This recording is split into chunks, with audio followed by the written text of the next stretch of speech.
بسم الله الرحمن الرحيم. مساء الخير، اهلا بكم مشاهدينا الاعزاء عبر بي إن سبورت في هذه التغطيه المتواصله والمستمره لاكبر الاحداث الرياضيه. هذه المره عندما نكون معكم في الدوري الانجليزي الممتاز. وقبل الدخول بتفاصيل هذا الاستوديو اسمحوا لي ان اعرفكم بمحللي قنوات بي إن سبورت. يوسف شيبو، محمد ابو تريكه، مساء الخير. اهلا بك. جئت لك مترصدا اليوم يا كابتن. احنا التقينا في نص شهر اغسطس ووعدتني انت في اول سبتمبر حتقول لي معلومه او حتقول لي توقعك، وغبنا عن بعض فتره طويله واحنا جينا اليوم حتى اخذ منك الاجابه. عاوز ترتيب؟ ده انا طالب المباراه دي يا كابتن بالاسم. عاوز ترتيب؟ مش دلوقتي، خلي يجينا الترتيب بعد شوي. دعونا نتعرف معكم مشاهدينا الاعزاء على ابرز المواجهات على قنوات بي إن سبورت عندما نكون معكم في مجموعه من المواجهات التي ستنقل على حضراتكم مساء الليله، حيث برنتفورد الذي سيواجه مانشستر يونايتد بتمام الساعه 2:30 ظهرا بتوقيت مكه المكرمه. أما ديربي مدريد حيث أتلتيكو مدريد أمام ريال مدريد بتمام 5:15 مساء بتوقيت مكة المكرمة. نوتنغهام فورست أمام ساندرلاند بتمام الساعة 7:30 مساء بتوقيت مكة. أما سهرة الليلة عندما يلعب باريس سان جيرمان أمام أوكسير في الدوري الفرنسي تمام 10:05 بتوقيت مكة. هذا هو جدول ترتيب الدوري الإنجليزي الممتاز، والذي وعدني كابتن محمد أبو تريكة في 1 من شهر سبتمبر بأن يقول لي من سيكون بطلا لهذه النسخة. اديني اسمه واحد بعدين نفصل. انا عندي ترتيبين، ترتيب بشعوذه وبحظ، أيوة، وترتيب بدون شعوذه وبدون حظ. هات الشعوذه الاول. الشعوذه ليفربول، ارني لاكي. انا كنت بحضر لماتشات تشيلسي، أيوة، شفت تشيلسي 4-5 اصابات، قلت اكيد هيلاعب ارني لاكي، وفعلا طارق. أيوة. بعد ماتش برايتون هيلاعب بنفيكا، وبعد بنفيكا يروح يوم السبت يلاعب ارني لاكي. طيب ده الشعوذه، هات الحظ. بدون شعوذه ارسنال، بدون حظ. فده بطل الدوري بالنسبه لي. بشعوذه ارني لاكي، بدون شعوذه شيبو. ومن حتكسب الشعوذه ولا الحظ؟ لا اعتقد في شعوذه. لكن شوف، ليفربول دائما يبقوا ليفربول، ارسنال والسيتي، هذه الفرق اللي، وتشيلسي كذلك، الاربعه هذه اللي ممكن. اذا فريقين ليفربول ارسنال حسب كلام محمد ابو تريكه وتصويتها في هذا ورأيه في هذا الامر. على اي حال، هذه هي الصفحه الثانيه مشاهدينا الاعزاء. مانشستر يونايتد بعد انتصار مهم امام تشيلسي 2-1 يسعى من خلال هذه المواجهه وهو في المرتبه 11، يريد ان يحسن مركزه بشكل اكبر ويتقدم نحو الستة الكبار حتى يصل الى مرحله متقدمه امام برنتفورد وهو في المرتبه 17. دعونا مشاهدينا الاعزاء نعيش الاجواء بشكل اكبر، ولكن قبل ذلك دعونا نذكركم بان جراهام بوتر المدير الفني لويست هام يونايتد قد تم إقالته من تدريب الفريق بعد 25 مباراة، 6 انتصارات يوسف مقابل 5 تعادلات 14 خسارة، نتائج مخيبة بشكل كبير جدا لجراهام بوتر. مشاكل كثيرة لإدارة فريق ويست هام، تقريبا هذا ثالث مدرب تقريبا في أقل من سنة ونص لم يحقق نتائج جيدة. المشكلة ليس في المدربين، أعتقد الإدارة، ربما بيع اللاعبين، عدم استقطاب لاعبين مهمين. كل هذه المشاكل أثرت على فريق ويست هام اللي كان في اعتقادي مع الموسم الأول مع المدرب دافيد مويس حقق نتائج جيدة وفاز بالكأس دوري المؤتمر الأوروبي. اعتقدنا أن ربما يستحسن، لكن مع مجيء لوبيتيغي ثم مجيء بوتر لم ينجح في مساعدة الفريق أو الخروج الفريق ويست هام من الوضعيه اللي فيها الان. ممتاز. دعونا نعيش معكم مشاهدينا الاعزاء اللقاء القادم عندما يلعب برنتفورد امام مانشستر يونايتد، ونذهب مباشره الى ملعب المباراه هناك في الكوميونتي، حيث مراسل قنوات بي إن سبورت سامي سهمود يتواجد هناك. سامي مساء الخير، اهلا بك. ماذا ننتظر من يونايتد بعد انتصار امام تشيلسي، انتصار مهم بشكل كبير جدا في هذه المواجهه؟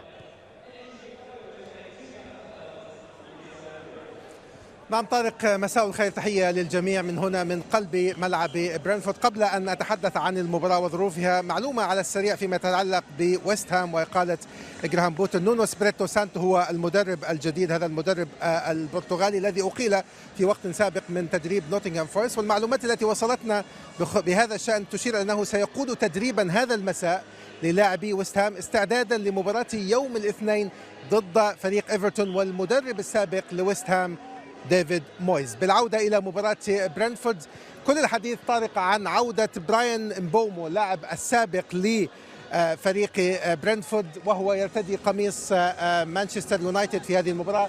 طبعا هنا خلفي تشاهدون لاعبي مانشستر يونايتد يتدربون. هناك حالة من التفاؤل، ارتفع منسوب الآمال لدى مشجعي فريق مانشستر يونايتد بعد الفوز على تشيلسي. لا زال روبن أموريم ينتظر الفوز تواليا في مباراتين متتاليتين منذ أن تولى تدريب مانشستر يونايتد، بعد ذلك الفوز على تشيلسي. الأمل يحدو الأنصار بأن فريقهم يمكن هذه المرة أن يحقق انتصارين متتاليين، لكن هذا ملعب صعب بالنسبة لمانشستر يونايتد. في آخر 3 مباريات خسر في مناسبتين وتعادل في مناسبة واحدة. فريق برينفورد يعرف من أين تؤكل الكتف عندما يتعلق الأمر بمواجهة مانشستر يونايتد. طبعا فريق برينفورد بات مرشح العديد من المعلقين في إنجلترا للهبوط، ربما بسبب حالة التغيير الكبيرة التي طرأت على هذا الفريق من تغيير المدرب. توماس فرانك رحل وجاء بكيث أندرو. عديد من اللاعبين براين بوبو ويوان ويسا انتقل إلى فريق نيوكاسل. العديد من اللاعبين الجدد القادمين إلى الفريق، وبالتالي ربما يشعر الكثيرون بأن فريق برينفورد لن يكون بذات القوة والتوازن الذي عاشه تحت قيادة المدرب توماس فرانك. لكن جوردن هندرسون القائد السابق لفريق ليفربول قال إن الفريق تدرب بشكل جيد وأعد خطة تكتيكية للتغلب على روبن أموريم ومانشستر يونايتد. مانشستر يونايتد طبعا يزج بأقوى تشكيلة له في هذه المباراة، أملا في تحقيق الانتصار الثاني تواليا بعد الفوز على تشيلسي في الجولة الماضية. طارق، شكرا سامي على هذه المعلومات، على هذه التفاصيل من ملعب المباراة، والذي تحدث عن مجموعة من النقاط. نونو سانتو تحدث عن هذا الملعب صعب سيكون بشكل كبير جدا لمانشستر يونايتد، ولكن دعونا نتعرف معكم تريكا ويوسف على أكثر الفرق استقبالا للأهداف، ونبدأ بويست هام الذي أقال مدربه في هذه اللحظة وعين نونو سانتو للتدريب. هو بالنسبة لجراهام بوتر ويست هام ده كان متوقع الإقالة.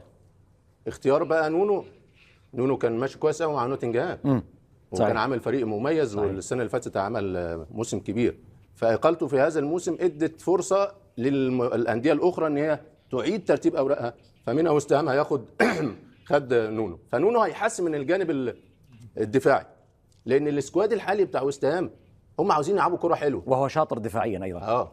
فرقه منظمه وجاهزه، فهيدي هويه مختلفه عن جراهام بوتر. جراهام بوتر عاوز استحواذ وكره هجوميه، فنونو هيحسن الاهداف المقبول بالنسبه لويست هام. 13 في اول بعد 5 مباريات، كتير، عدد كبير، وكل الانديه اللي استقبلت اهداف كتيره كلها في تحت الجدول الترتيب، صحيح، ومنها مانشستر يونايتد. انما مانشستر يونايتد اتحسن عن الموسم السابق. اتحسن فين يا طارق؟ اولا اتحسن ان الكره بقت اسرع، اللعب المباشر بقى اسرع، ولكن لم يخرج كلين شيت هذا الموسم حتى الان. في جميع المسابقات يا كابتن. مع مرور المباريات هيتحسن دفاعيا وهجوميا، فهو الاكس جي بتاعه الاهداف المتوقعه بالنسبه لليونايتد بقت كتيره، بيوصلوا كتير في الثلث الهجومي، بجانب العناصر الهجوميه مميزه، كونيا، موبومو، سيسكو اللي لازم النهارده يتحرك كويس. هنا بنشوف الاحماء على الكرات الثابته اللي لازم يبقى فيها برضو عمل مميز سواء الجانب الدفاعي او جانب الهجوم. والنهارده برانتفورد مميزين قوي من الكرات الثابته، فلازم يجهز صحيح الفريق كويس من الناحيه الدفاعيه في الكرات الثابته، بجانب ان ال9 اهداف اللي استقبلها برانتفورد يا طارق النهارده 4 منهم كرات عرضيه. فالنهارده دور دالوت ناحيه اليمين، دور دروجو ناحيه الشمال دور مهم، لان الكرات العرضيه لسيسكو اللي طويل وهيتمركز كويس هتبقى فعاله مع اختراقات برونو في نص الملعب مع شكل الفريق. انما لازم تكسب ماتشات كتير ورا بعض متتاليه، المكسب يجيب مكسب صحيح. فالنهارده المكسب بتاع تشيلسي مهم، انما الاستمراريه والنتائج الايجابيه تدي ثقه للاعبين ويخليهم يلعبوا بحريه. فالنهارده ماتش صعب، لان برانتفورد كسب استون فيلا على هذا الملعب، تعادل مع تشيلسي على هذا الملعب. ممتاز. وبنظره سريعه ايضا عن المقارنه التي تحدث في الدوري الانجليزي الممتاز بين اموري من جهه وتينهاك من جهه اخرى، نشاهد هذه الارقام يوسف التي بالتاكيد هي مباريات اكثر لتينهاك، ولكن بالتاكيد ارقام اموري حتى هذه اللحظه لم تكن بتلك الارقام المنتظره من عشاق يونايتد. طبعا الكل كان يعتقد ان مع مجيء اموريم الامور ستتحسن، لكن للاسف لم يكن هناك اي تحسن، وطريقه اسلوب اللعب اللي يختلف يا طارق. انا لا اتفق مع المدرب عندما ياتي مدرب باسلوبه وطريقه لعبه وعنده لاعبين ما تتماشى معهم هذه الخطه والاسلوب، ومصر هو دائما من الموسم الماضي انا يلعب 3 لاعبين 3-4-3، ما نجحش معه. اوكي ينجح في مباراه، يفوز بمباراه، يتعادل مباراه، يخسر مباراه ثانيه ثم يفوز. ليس هناك استقرار كما قال محمد على المستوى الاداء النتائج. مانشستر لا، مانشستر صرف اموال كثيره. مشكله مانشستر كذلك صرف اموال فقط على المهاجمين، مدافعين يمكن صرف في قبل موسمين 3 مواسم، لكن وسط الملعب ليس هناك اي انفاق. عندما تشوف برونو كلاعب انا اعتبره لاعب صانع العاب، لاعب دائما يكون قريب اكثر من مهاجم، يعني تستفاد منه اكثر من النواحي الهجوميه. صحيح. الفريق لم يسجل اهداف كثيره تقريبا. الموسم هذا كم سجل؟ 8 اهداف و7 اهداف فقط تقريبا في 5 مباريات. الحلول دائما الهجوميه غير موجوده. الاصابات كذلك كونيا كان مصاب لفتره طويله. سجل 6 كابتن. نعم سجل 6 اهداف فقط في 5 مباريات، وهذا ضعيف بالنسبه لفريق مانشستر يونايتد. نعم. والاصرار دائما على ذلك الاسلوب، 3 اللاعبين في الوراء، ومن شو اللي يلعب في قلب دفاع. شو بطيء، شو ظهير ايسر افضل لانه عنده هذيك النزعه الهجوميه المسانده. ماغواير مستواه غير ثابت. ديليخت نفس الشيء دائما، ومشكلته انه دائما يغير. اين يغير؟ دائما يغير لك في قلبي الدفاع في كل مباراه تقريبا، يخرج لك لاعبين من قلبي الدفاع ويدخل لاعبين اخرين. ممتاز. ليس هناك استقرار على المستوى على المستوى كذلك التشكيل، دائما هناك تغييرات كثيره. صحيح. عندما المدرب يعني لا يحقق نتائج ودائما ليست لديه ثقه، لانه كما قال انه دائما الفوز ثم الفوز ثم هو يعطي ثقه للمدرب للاشتغال باريحيه. الان عندما يخسر مباراتين يعود الى الشك، وهذا نعم. اخطر شيء عند المدرب. صحيح. دعونا نذهب الان مباشره كابتن محمد أبو تريكة لاكثر من صنع فرص في الدوري الانجليزي الممتاز، وهذه القائمه امامك كابتن. يعني هو برونو، كل اللاعبين الموجودين هم في كل المواسم الاخيره هو برونو. دخل بس في مره واحده ارنولد. صحيح. لانه كان ارنولد بيلعب باك رايت بس تحسه كان صانع لعب، ويفتقده ليفربول في عمليه صناعه الفرص. فالنهارده هو اداؤه في بدايه هذا الموسم هو بيلعب في مكان متاخر شويه في الملعب، يعني احيانا بيلعب جنب كاسيميرو في نص الملعب، واحيانا النهارده بيلعب جنب اوجارتي. كل ما كان برونو اعلى في الملعب يا طارق كل ما كانت خطورته ازيد، وكل ما كان عنده المقدره انه يوصل المهاجمين، وايضا عمليه التسديد بالنسبه ليه في التشكيل. ويرتبط عفوا كابتن اسم برونو ايضا في عمليه اكثر اللاعبين مشاركه في الاهداف.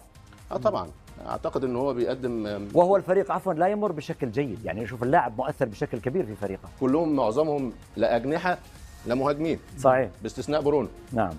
سون جناح، محمد صلاح جناح، صلاح، هالاند مهاجم، واتكنز مهاجم. فالارقام نوعا ما ارقام جيده، انما زي ما قلت هو توظيف وطارق، لانه برونو من اهم العناصر الاساسيه اللي موجوده لدى اموريم بيوظفوا بعض الاحيان قلت في مساحه اعمق للملعب. هو خطورته لما يبقى في الثلث الهجومي، لانه عنده المقدره في التسديد، عنده المقدره في التمرير، وحته ان الفرق لما بتيجي تضغط على المانشستر يونايتد وخاصه في وسط الملعب لما هو يكون متاخر بيبقى فيه اخطاء كتير قوي، لان هو تحت الضغط بطيء نوعا ما. فلو اتضغط عليه والفرق المنافسين استغلت الفرص وعمليه الضغط ممكن تبقى مشكله، لان خطورته هي لما يبقى اعلى في الملعب، في المناطق الاعلى في الملعب الريسك فيها عمليه فقد الكره ممكن الفريق يتفاداها وممكن الفريق يتعامل معها، انما هو من العناصر المميزه، البدايه قويه بالنسبه له والفريق متشكل حواليه. اريد ان اسالكم سؤالا مشتركا عن اموريم. تناقشت مع كابتن محمد أبو تريكة قبل ايام بالتليفون عن هانز فليك، وسالتك كابتن، كنا في استوديو قبل كم يوم ايضا بهذه النقطه. هانز فليك لما جاء الى الدوري الاسباني جاء من الدوري الالماني، من كره القدم الالمانيه، يعني عمل دي ان اي كما قال محمد أبو تريكة في شخصيته مع الفريق، وفي الموسم الثاني تغير شكل برشلونه. اموريم حتى هذه اللحظه لا يتغير شكله ولم يغير شكل مانشستر يونايتد، ويريد ان يلعب بطريقته الخاصه فقط. لا، هما مدربين مختلفين. اول شيء دائما برشلونه عنده اسلوب طريقه لعبه. اي مدرب يجي هناك فلسفه تاليه الاستحواذ واللعب بالاسلوب 4-3-3. هناك افكار، هناك اساليب تتغير، لكن يبقى دائما الاهم كما قلت وهي الاساسيات، وانه فريق يلعب كره هجوميه، فريق يستحوذ، وفريق يصنع فرص كثيره. هذا برشلونه، اي مدرب، كل مدرب اللي مر في تاريخ برشلونه هذه سياسه النادي. في مانشستر لا، مانشستر يعني عهدناه وعشنا معه، خصوصا مع أليكس فيرغسون تقريبا 4-4-2 اللي هي الكلاسيكيه. مع توالي المدربين اصبح هناك مع الخطط ومع تطور الاساليب اللعب اصبح 4-2-3-1، 4-3-3 بعض الاحيان، 3-4-3 اللي نشوفها الان مع العديد مع المدربين. لكن اي مدرب ياتي يا طارق الى اي فريق، صحيح انك عندك اسلوبك وعندك طريقه لعبك، لكن انت تريد النجاح. ممكن تجربها بعض المباريات، عندما لا تنجح ممكن تغير طريقه اللعب. نعطيك مثال الونسو تشافي مدرب ريال مدريد كان مع ليفركوزن يلعب 3 لاعبين في قلب الدفاع. اوكي. عندما جاء الى ريال مدريد في كاس العالم للانديه لعب هذا الاسلوب، ما نجحش، ثم عاد الى 4 اللاعبين المدافعين 4-3-3 واحيانا 4-2-3-1. نعم. هو دائما يعتمد على نوعيه اللاعبين الموجودين عندك. اهم شيء هو النجاح، وثاني شيء هي سياسه النادي كذلك. عندما يتعاقد مع اي مسؤولين، يتعاقدوا مع اي مدرب، عندهم شروط منها ان الفريق يجب ان يحافظ على ذيك سياسه لعبته والاسلوب اللي دائما معروف به عبر التاريخ، مثلا برشلونه هذه ممتاز. سياستهم دائما. سأعود لك كابتن محمد برتكع أن نشاهد المدربين ماذا قال قبل انطلاقة هذه المباراة، وأريد تشخيص كامل لأموريم وسياسة عمله أيضا مع مانشستر يونايتد. نريد أن نستمع للمدربين مشاهدينا الأعزاء قبيل انطلاقة هذه المواجهة، ماذا قال؟